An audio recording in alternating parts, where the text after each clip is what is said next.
When I came here, I find a lot of difficulties to find the right job. Again, I'm saying there is a thin line between having a job and having a successful career. Right? You can get a job.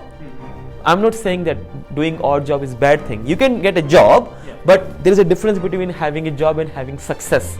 I always had a dream in my subconscious mind. I told myself, if I'm moving to New Zealand, no matter what world say, I follow my heart and I will find a job that I was always passionate about. Hello fellow dreamers, my name is Rachit and welcome to Behind the Dream Show. Our goal with this online series is to introduce you with the real stories and advice from successful immigrants living in New Zealand and help you build a successful career on your terms. So today's guest is a well-known sales and marketing expert at one of the biggest New Zealand travel companies. He is the youngest soft skills trainer, a career counselor, a public speaker who has influenced thousands of immigrants living in New Zealand and helped them get a job. He has also set up a company called Kiwi Skills Limited in Auckland that has helped more than 10,000 immigrant students with their CV, cover letter writing, job counseling and employability skills. So in today's episode, we will be going deep to understand his early days and the biggest struggles during his New Zealand journey, including how did he started, key lessons he learned while doing a job, and how you can succeed at your current job. For newcomers who have just arrived in the country or planning to, we will be asking what you can expect in the country and taking the first steps towards your successful career. For immigrants who have just graduated and looking for a job, we will be talking about how you can get your first ideal job, things to consider before applying for a job, and how you can make that perfect CV. For the immigrants who have already doing a job, we will be talking about how you can get one step ahead and get a promotion. So ladies and gentlemen, please help me welcome this proud Sikh, AD Singh.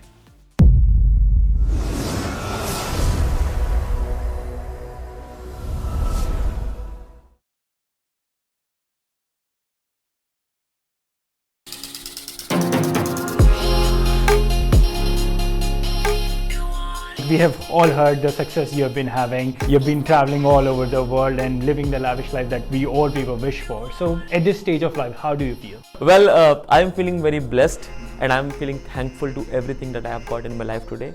I always had a dream to become successful in my life, to see myself as a person that I enjoy my life, have a work and life balance, travel the world and see myself as a most successful person. I just transform my dream into reality.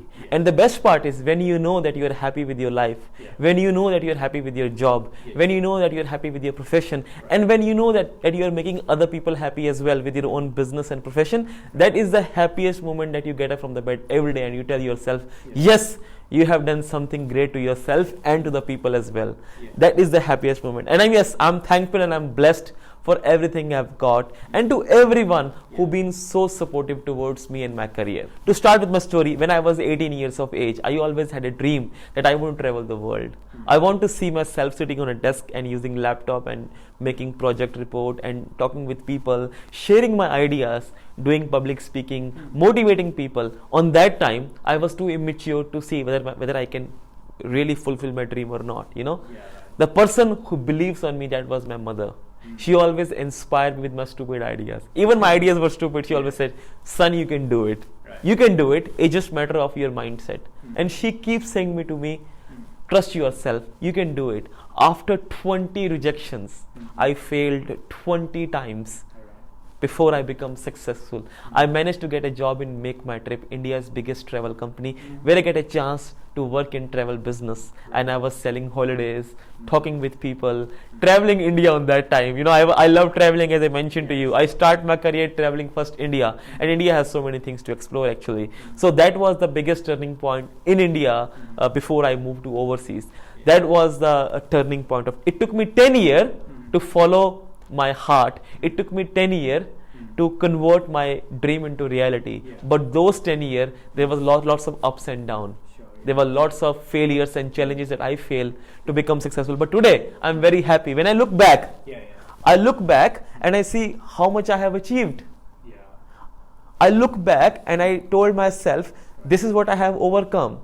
If I would have not failed, if I would have not rejected 20 times, I would have not sitting here and talking to you. I would be an ordinary person working in some of the company and cursing myself, what is my life and where I'm going on. You know, so I feel overall my life was pretty good. Lots of ups and downs, hardships, failure, but end of the day, at worst condition, some people break down and some people break records, and I choose to choose the second option, to break records of my own target, you know, break my own target, break records of my own achievements, and I become successful. That is awesome. So when you talk about ups and downs, what was the most difficult time in this whole journey? You know what, Rachit, 3 things are the best lessons of your life, or 3 things that can teach you the best thing in the life. Empty pocket, empty stomach, and broken relationship. And I have experienced all these 3. That made me so strong and positive about myself. And sometimes you have to walk alone to fulfill your own dream, and sometimes you have to walk together to fulfill your achieve whatever you want to achieve in your life. The hardest thing in my life was when I traveled Dubai for the interview. I was not financially rich. I just had 5,000 rupees in my pocket.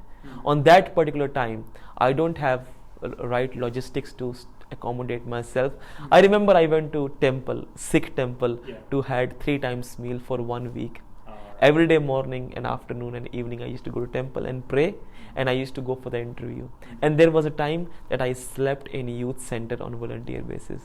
When you don't have hotel, when you don't have proper place to stay, and when people in your family think that my son has gone overseas to achieve something, you know, on that particular time you realize yourself, what have you achieved? The only thing you can do is you can accept it, you can make yourself strong, you can make yourself positive and move on, and wait for the right time, wait for the right company, wait for the right person to call you and hire you for the job. I managed to get an interview job in one of the hotel in Dubai as an internship trainee, where I was responsible cleaning the hotel, housekeeping, front office, administration job. I was doing multitasking job within one hotel, and that platform has given me a career to upgrade myself.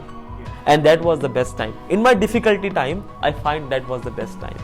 If I would have not had that difficulty moments, I would have not been successful in my career. As a young visionary myself, I really admire AD, because he's the one who was constantly learning from his failures. Even though he got rejected from many interviews, he kept going on, focused on his positives, didn't lose his confidence, and kept on working towards a successful career. Often in our lives as an immigrant, we face many similar issues like financial problems, not getting a job, and getting homesick.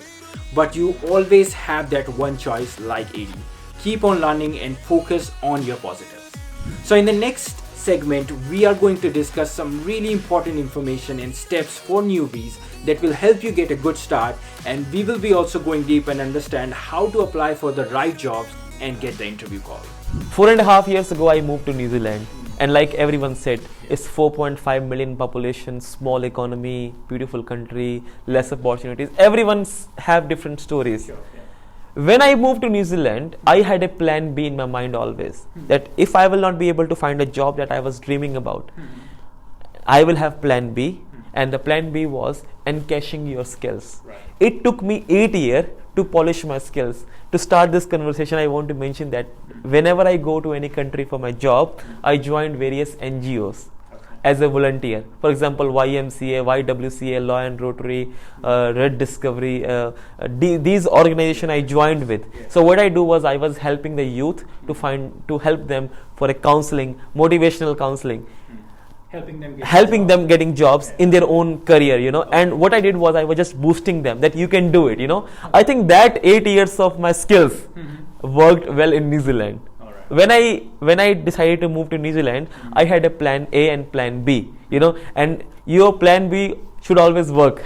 If you have a plan B and if it's not work, you're flopped, you know. So before I moved to New Zealand, I had a plan B that if I will not be able to find a job, I have a plan B to encash myself and become successful. When I came here, I find a lot of difficulties to find a right job. Again, I'm saying there is a thin line between having a job and having a successful career. Right? You can get a job. I'm not saying that doing odd job is bad thing. You can get a job, but there is a difference between having a job and having success. Because I was successful before New Zealand. I was working as an assistant general manager and getting a good salary in Maldives. I always had a dream in my subconscious mind. I told myself, if I'm moving to New Zealand, no matter what world say, I follow my heart and I will find a job that I was always passionate about. When I came to New Zealand, I applied so many jobs like everyone else, right? I was not getting interview. The reason was that because I was not applying for the right job. If I am a sales and marketing person applying for IT jobs, how will I get an interview call? But I was so desperate to keep myself involved in any company, be all-rounder. Then I realized, instead of be all-rounder, be expert. Instead of be all-rounder, be expert in one career and show that forte to the company. I applied 10 jobs in travel industry. Out of 10 companies, I've got 3 to 4 interview calls, and that was a turning point of my life. When I went for the first interview, I got a call at 12 o'clock in the afternoon. I was living in Hamilton on that particular time, Waikato. I got a call and the company was based in Auckland, and my HR said, AD, we like your CV. We love the way you demonstrate you. You have 3 hours. Would you like to come to Auckland? And I told, why not now? I'm living in Hamilton. I can even come right now. And she said, are you sure? I said, yes, I can come right now, because I was so desperate finding the job. And when I got interview call, I can't stop myself. I said, I want to go there right now, have a chat and tell the company that what I can do different. 12 o'clock I got an interview call. 3 o'clock I was at office. I was sitting with HR and having some coffee. HR asked me 2 questions. They didn't ask me, tell me about yourself. They didn't ask me, why should we hire you? They didn't ask me what you can do. They asked me 2 questions. What you can do different for this business and how will you contribute it? And these 2 questions were a turning point of my career. First job in New Zealand, $48,000 salary, sales and marketing career. That company, the company I've joined, that is New Zealand's biggest travel company, and I'm very proud of that. I'm passionate about my job. I love my job. I love the environment I'm getting. They're helping me to upgrade myself, grooming my skills, and I'm traveling the world while I earning a good salary. So that was a good combination. If I'm professionally successful, I become personally successful. So during my interview, what I made my employer understand is I have a skills. Skills I have gained from previous career, from different companies and different industries. I made my employer understand that my skills are transferable, my skills are versatile, my skills are flexible, my skills remain same, the product is different. What do you mean by transferable skills? For example, I'm a sales and marketing professional. As a sales and marketing professional, I have a people skills and selling skill. Dealing with people and how to present yourself and close a deal. These 2 skills are very essential for me as a person to become successful. When I applied for a job, I made my employer understand my skills will remain same, but I can sell holiday, I can even sell ICT product, and I can even sell retail business as well. So I have got 3 options with the help of transferability, with the help of versatile of my skills, and that really helped me to keep myself a secure job. If you tell employer in New Zealand that you have a skills and that skills are transferable within your career, and I'm not saying that you have to transfer your skills from accounting to IT, or IT person to tutor. No, within your forte, within your career, if you prove the employer that your skills are transferable, employer would love to hire you. They want people who have right skills, not every skill, right skills. And if you are eligible for that job with your requirement, they would love to hire you. The issue is that we are making ourselves all-rounder and we are not keeping ourselves expertise, and that's the reason we are not ending up in the right job. I did different. I present myself in the right way and I convince my employer that I have right skills that I can use in your business, and that made me successful in my job. One of the things that I'm super impressed with AD is not that he has served more than 10,000 students all over the world in business, or he lives in a freaking good apartment in the city. But he is one of those few people who actually talk about skills to get success. Ever wondered why there is so much demand for the people who work in IT sector? Simply it is because no one else can do the work that they do. AD said it right. Make yourself an expert of your field and apply for the jobs relevant to your skills. So in the next segment, we are going to talk a little bit about AD's company Kiwi Skills, and we will be discussing his mindset when he's creating CVs for his clients. And if you have just graduated and looking for a job, we will be discussing how you can make yourself stand out when you're applying for a job? Three years ago, Kiwi Skills born Yeah. in my house, in my heart. Yeah. It's a platform where people can interact with me directly, and whatever I have achieved in my life, I can share with them and making them successful. Right. I started Kiwi Skill with one student. Mm-hmm. I remember one student, and I was dealing with my student, and he got a job. Yeah. With his word of mouth marketing, I've got 2 students. Wow. And then from 2 students, I've got 4. It's all about word of mouth marketing. Yeah. With one student, 3.5 years ago, I started Kiwi Skills. Today, I have got 10,000 students on the board that I have been serving them.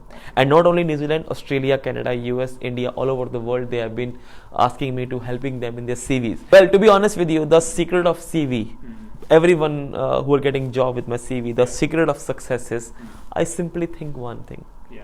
what I can do different. Yeah. What I can do different. CV is a document of your life, Alright. a document of your career, right? If your CV is innovative Yeah. and creative, you will get a call. Remember one thing, CV will get you interview call, not a job, Yeah, sure. right? Yeah. If you want to get a job, you have to be skilled enough to crack the interview and you will find a job. When I prepare someone's CV, I always remember one thing, what I can do different and make the CV the best from the other people, All right. right? Whenever I prepare CV, I'm just trying to sell the person's skills. Okay. I use my selling skills, I use my people skills, and of course I have resources, I have internet, I'm learning different formats, different styling, different ways that make people happy. I put right keywords, make the CV very nice formatting, and that appeals the employer eyes and the person get interview call, right? I did nothing except working hard, making profile innovative, making CVs creative with my own skills. Okay, so you have like some piece of advice for someone like who is applying for the jobs and want to create his own CV himself. So what would be your best advice for him? Career New Zealand has a website. It's called www.career.co.nz. That has all the information about different types of CVs, skilled focus and work focus. Okay. Any student, and I'm not trying to promote that you should come to me. I'm Yeah. here to help you. Sure. But anyone who have skills, who want to make the CV great, I would recommend to them to go to Career New Zealand website. Download the format, write down the own wordings, and make your CV innovative with the same format. Yeah. And I'm not saying to change the format, the same format, make your CV innovative, different from the other people, and make it a unique way. Yes. Right? That is the best advice I can give them. Alright. New Zealander people are very casual, they are very friendly. They want your practical and realistic answers than your interview answers. Okay. Right? Whenever I go for the interview, they ask me one question, what you can do different for the business and how can you contribute it. Right? No matter how expert I am, they want to see my practical answers. Sure. Right? Yeah. So if you have a practical CV, you will get interview call. If you have a normal CV, you will get interview call for normal jobs. All right, sure, definitely makes sense. Okay, so let's talk about your job only, the current job that you're doing. Your piece of advice for someone who is preparing for a sales and marketing job, what would that be? Well, to be honest with you, what I would recommend to anyone who's applying for a job in New Zealand, do your homework. Don't apply every and any job.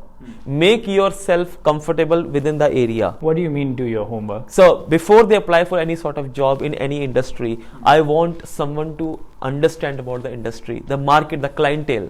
It is very important to understand your clientele, what sort of market, what sort of clientele the person is dealing with, right? For example, I am working in New Zealand's biggest travel company. They have a clientele all over the world. Right? When I applied for a job, I understand what is the requirement of the company, and I did my homework. Okay. Before I give interview, I prepared myself that they will gonna ask me these kind of questions, Okay. right? With my subconscious mind, I prepared myself that I have done my homework about the company. I have learned about the achievement. I have learned about the market. I have learned about the product. So whenever I go for the interview, I know what I am talking about. Makes sense? So you're saying that go to their website, check information there, Exactly. Check go on information, internet exactly. and check. Do your homework and make your profile related. If your profile match with the requirement, if it's not, you know the answer, then don't apply for the job. It's like a wasting of your time, right? Apply less jobs but quality jobs. That's what I can do. And this is what I did. I applied 10 jobs in New Zealand and I've got 4 interview call. Out of 4 interview, I got 1 job. Starting salary $48,000. And I'm working in New Zealand's biggest travel company, and I'm very happy to be part of that employee. I'm employee of that company, having fun, upgrading myself, everything what I was dreaming of. So the next segment is the most important part of the interview, where we will be talking about the practical things you can do to get a promotion at your current job and understand how you can get that salary package that you always wish for. As you have heard, AD has successfully helped thousands of students with his training. Let's see what's his advice on getting a promotion. I embrace the resources I have got. I achieve my KPIs. I achieve my targets on time. Remember one thing, when you get a chance to work in one company, you definitely need a stability. And stability will come if you perform. Every company who's paying you a good salary, they want performance. They want result. They want KPIs to be achieved. They want the best quality of customer service as well, right? When I joined my company, I have given certain targets, KPIs to achieve. I overachieved my target. Let success make the noise. You do your hard work. Let success be the noise of your hard work. When I joined a company and I carry my attitude, I carry my skills, I carry my presentation, I worked hard on that, I achieved my target, I achieved my performance, I achieved my KPIs, and that helped me to give me different positions. Once you enter into the company, you have to prove yourself within resources. So to go to the next level, first you have to make yourself, first you have to achieve your targets and create a benchmark for yourself.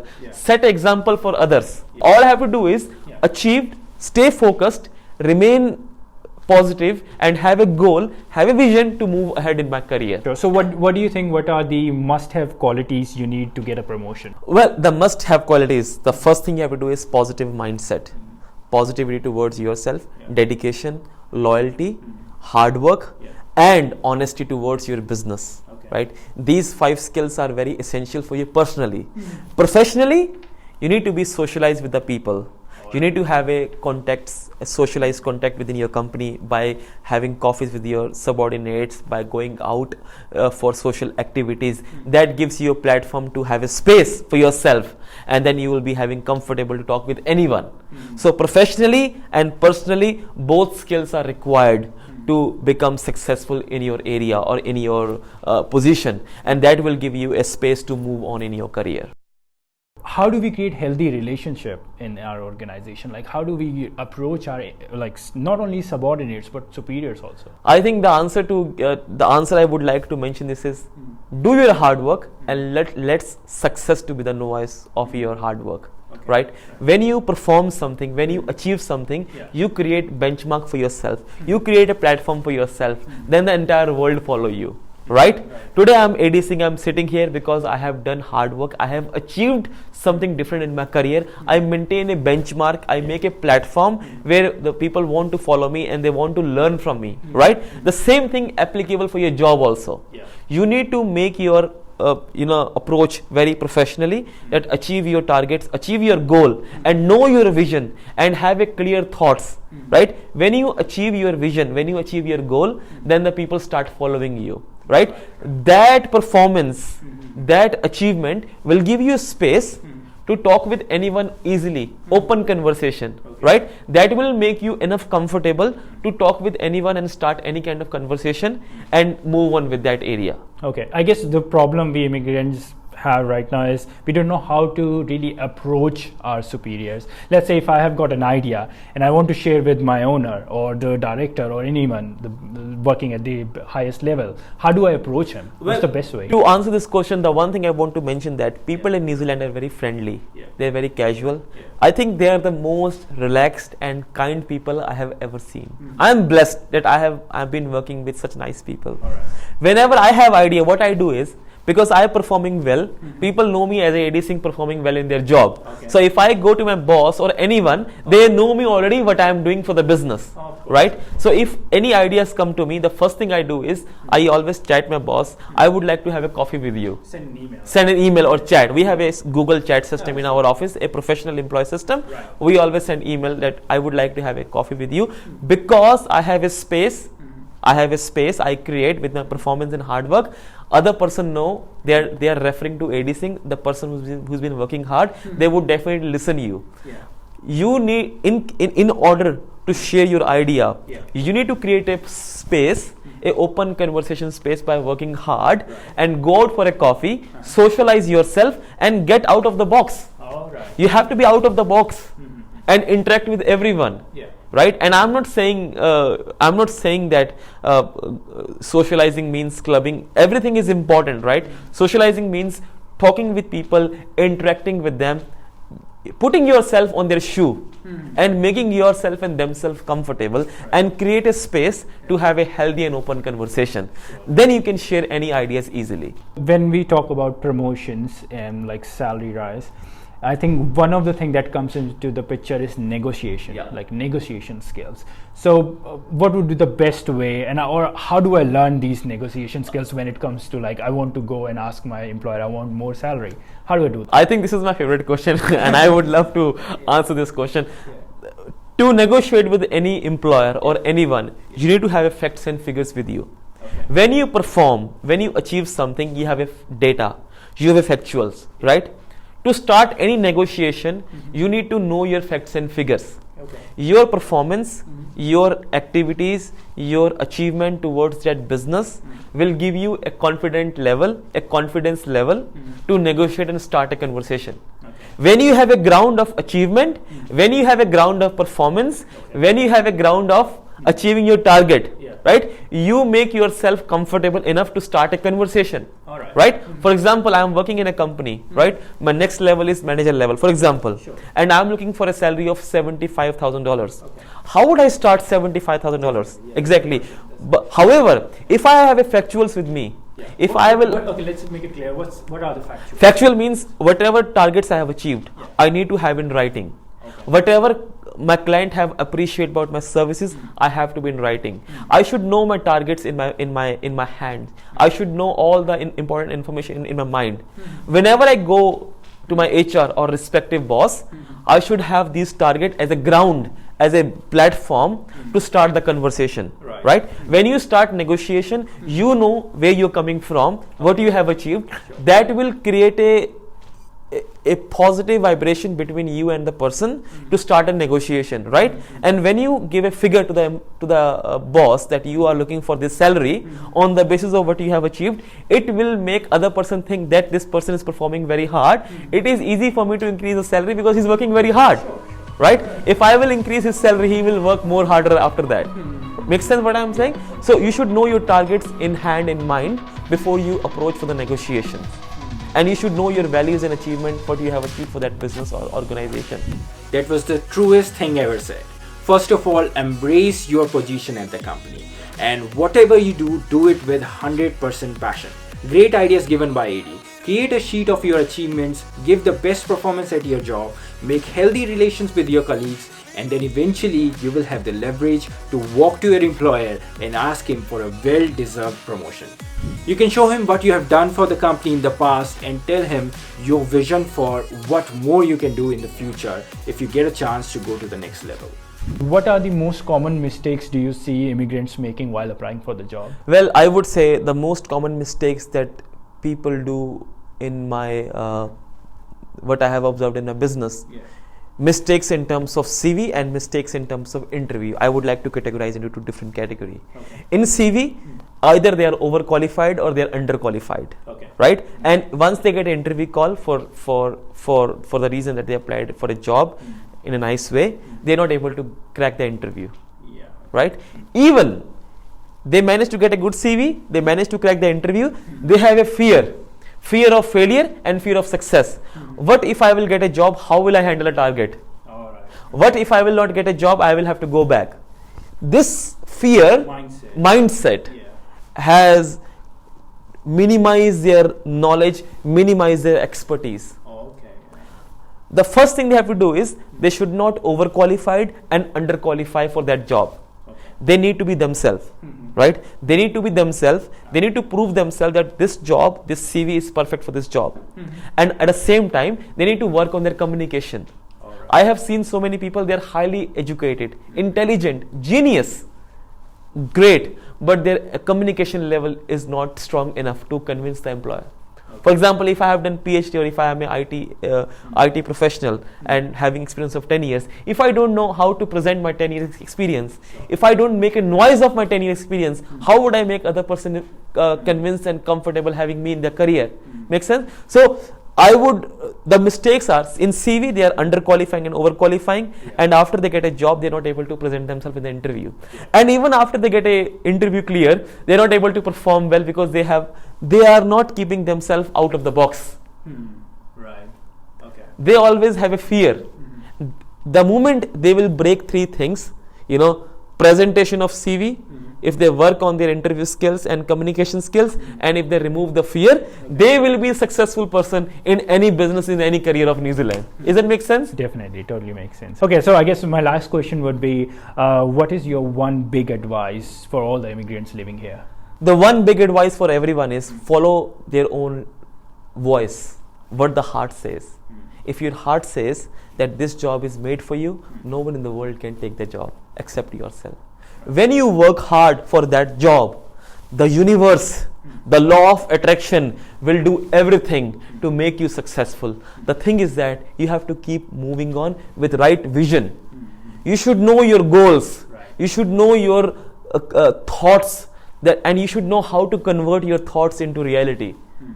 The day you have a right vision, the day you know your targets, the day you have a goal, and the day you follow your goal with your own spirit, you will become successful. To all immigrants who want to come to New Zealand, this country has a lot of opportunities, and I call New Zealand as a land of New Zealand. New Zealand, a land of New Zealand, a land of opportunities, a land of beautiful people, a land of businesses, a land of the most amazing cities and sightseeing to explore. But however, do your homework before they come here.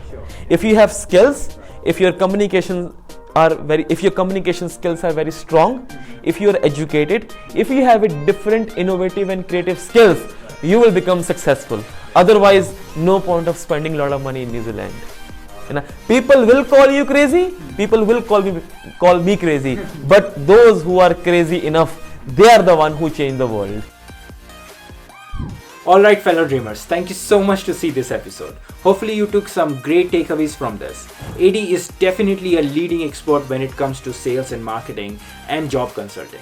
He has showered us with some great knowledge and potential ideas. So make sure you apply that knowledge and be successful in whatever you do. I'm so stoked that we are able to create a show only for immigrants and help them acquire that real world knowledge that you don't get at college. So please make sure you follow, like, comment and share with all the people you think who need this. Let me know if you want to see someone on the show specifically. We already have great interviews lined up. So be in touch, make sure you join our Facebook group, and I will see you in the next episode.